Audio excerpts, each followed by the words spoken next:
Yo, how's it going everybody? It's me, Arctic. Today's video we're going to be going over a complete build guide for Xiao. Now, since his initial release, there has been quite a few artifact sets and weapons that have actually come out that actually make building him a lot more interesting than it was back when he initially released. In this video, I'm going to be showing you guys all of the tips and tricks that I've learned when actually building Xiao and actually utilizing him to his maximum capabilities as a DPS. I'm going to talk about the best weapon choices for him, weapon choices that are good, and weapon choices that are going to be like best in slot for him. And then we're also going to be talking about artifact choices that can be like a little bit more low key, or artifact choices that are going to be more on point with basically his main playstyle. If you're new to the channel, remember to like and subscribe. I post content quite regularly, but anyway, let's get back to the video. But now for like the little tips kind of about like using Xiao. Pretty much Xiao, like you gotta make sure that you have at least some sort of healing on your team, I would say, or like damage reduction like a Zhongli. I've seen people do Spiral Abyss with just Xiao and Zhongli, and it's pretty good, you know? But pretty much you want to use Xiao as your main like CC kind of character, and use him for his plunge attack damage, because if you get his plunge attack damage up really high, you're basically going to be able to do a pretty good amount of DPS, and then go in between like enemies, get some good AoE kind of damage against like groups of enemies. But he's also pretty decent single target, because he does actually strike faster than Ganyu, and and if you plunge right on top of enemies, you're going to get the plunge actual falling damage, and then you're also going to get the AoE plunge damage, which is actually pretty good DPS. I believe it's actually like better than a Ganyu DPS, just in terms of like the actual time it takes, and that's basically the main appeal of Xiao. Like he's a pretty good DPS in terms of actual plunging and stuff. Where he falls into the meta, he's pretty much like a character that you can use as like a burst DPS, just to pop his burst, you know, a main DPS if you want to just use his burst constantly, I guess. Which he's not that bad as a main DPS. Basically, it's just that like other characters have like more interactive playstyles, like Ayaka. I really like Ayaka's playstyle actually. And I think my Ayaka pretty much does a little bit better damage more consistently than my Xiao, just considering like her auto attacks are so good. But basically I think he's gonna fall into the same category as like Tartaglia. Like Tartaglia is an excellent DPS. He's an excellent character. Same thing with Xiao. Xiao is an excellent character, except that like he really pretty much just does like Anemo damage, which is like one of the more neutral damage types. But he does have some pretty good usability, and he is a pretty fun character to play in my opinion. But basically, a quick rundown of his kit. Basically, Xiao scales with crit rate. He has a very high base attack, one of the highest in the game, and that was his main appeal when he initially released, kind of. He's a polearm user, very fun to play around with.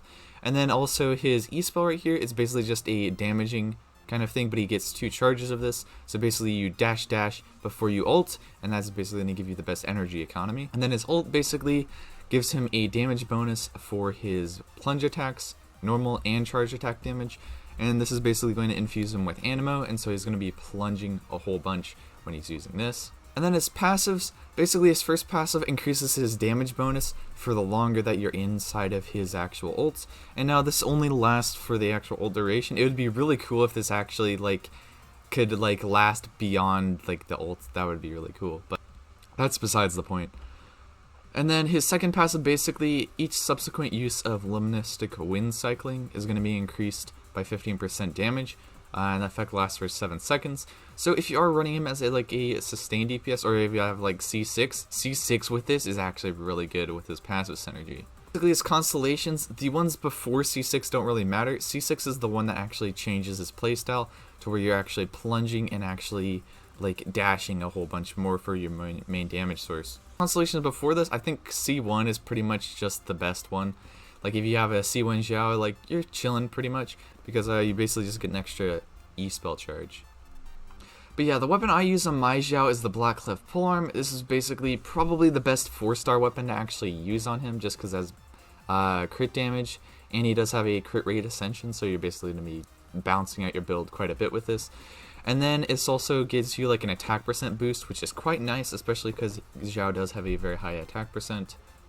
But there's other good options, like Deathmatch is okay. Like I switched off of Deathmatch up to a Lithic Spear just because attack percent with this passive right here and stuff it worked extremely good for a while, and then I ended up upgrading to Blackcliff Polearm because I have a higher damage potential with Blackcliff Polearm versus Lithic Spear. But generally, I rank Deathmatch like on par with Lithic Spear in terms of like if you're actually building it for that. But Blackcliff Polearm I still think is the best 4-star option, just considering that Xiao has a crit rate ascension, and you're already going to have a lot of crit rate, but crit damage is where you're going to get a lot of your damage from, and also the attack percent from its passive is very, very good. Recently I've been seeing people using like Katane Crossbeer on Xiao, and it's honestly not that bad of an option, considering that it does increase your elemental skill damage, and it does come with elemental mastery a bit, which since he is Anemo, isn't that bad actually because of the swirl buffs. But basically, if you are using him with like elemental supports, like Xingqiu, something like that, or like official on the field, which I think is probably better, or like a Raiden, pretty much you're going to be able to do swirl damage, and it's going to be pretty nice. All of the 5-star weapons, there are like several good options. I was like best in slot in terms of just his signature weapon, his Primordial Jadewing Spear. However, Staff of Homa I think has a little bit higher damage potential, depending on whatever build you go with. But honestly, I kind of would like a Primordial Jadewing Spear for my Xiao. I think that would be actually pretty cool. Vortex Vanquisher is also a pretty decent option if you are running him with like a Zhongli. Something like that could work very good. Skyward Spine is actually pretty decent on him as well, just because of its little passive and crit rate increase and base attack.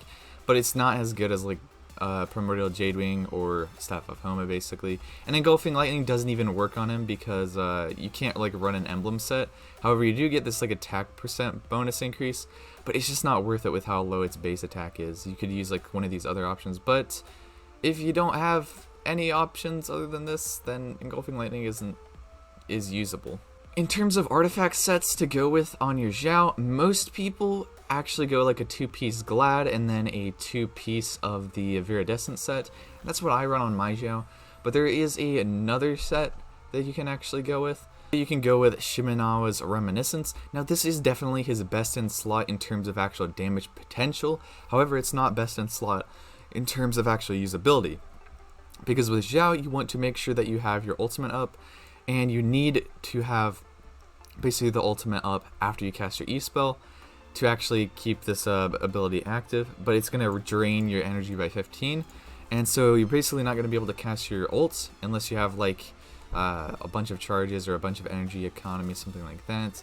This is just a lot harder of a set to use, but it is definitely very good because you get like 50% more plunge damage, and people have tested this and it's pretty crazy. But I hope you guys enjoyed the video. A like down below is very much appreciated. I hope you guys learned a little bit from this Xiao build guide, and potentially going to actually build your own Xiaos a little bit better, increasing their damage potential, you know. Pretty much the way to go is plunges, and that's pretty much it for me. I'll see you guys next time. Farewell.